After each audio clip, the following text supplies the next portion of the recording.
I am sick of hearing sports teams spout their slogans trying to convince me that they care about the fans. Embracing the latest virtue signalling hip cause and ramming it down my throat. Yeah, I know you love to sing along and get yourself in an emotional state, fooling yourself into believing that you're part of something bigger, singing along to You'll Never Walk Alone or Never Tear Us Apart. I used to buy into it too, and when I did buy into it, I had friends who would scoff.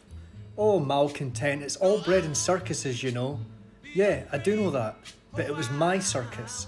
A few hours a week where I didn't have to think about work, I could avoid politics and all the fear porn that the media subject us to. I could just go to the game and enjoy a beer with my mates. I've covered wellness culture and the empty platitudes in our society before. Sports too has been infected by this sickness. Melbourne Victory have used Stand By Me as their pre-game song for years. I've stood by them since season 1 back in 2005, through the good and the bad. When the 2019-2020 season was cut short, they offered all members a refund for the remaining games, or money off merchandise, or they said we could donate money to the club to help during these difficult times. I remember thinking to myself, I'm going to stand by Melbourne Victory. It's a tough time, they can keep my money. Forward to the 21-22 season and I was barred from attending games. Not by the club or the stadium owners, but by the state government and their mandates.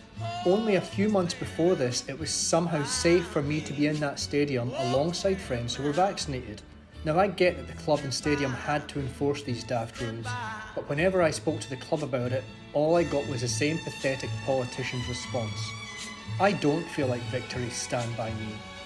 I might have felt some support if they could at least have released a statement along the lines of, while we disagree with state mandates which divide our community, we must follow them. But they didn't say anything like that. Like a pack of weak dogs, they rolled over and obediently conformed with whatever crap was dictated to them by Dan and Brett. Yet still they kept messaging me to ask why I hadn't signed up yet, or hurry up and get tickets to the next game. What is more ridiculous is that I could have gone to every game. There have been a huge amount of fans going along using a fake passport, which I refuse to use, or have had certain staff members let them in the stadium unchecked. I myself finally went to a game a few weeks ago, a member of the Melbourne Victory backroom staff telling me to come along and they'd get me in.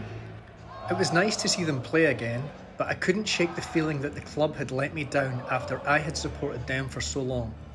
It's been a farce from the start, and now that the mandates on venues are ending, I'm not even sure if I'll bother going back.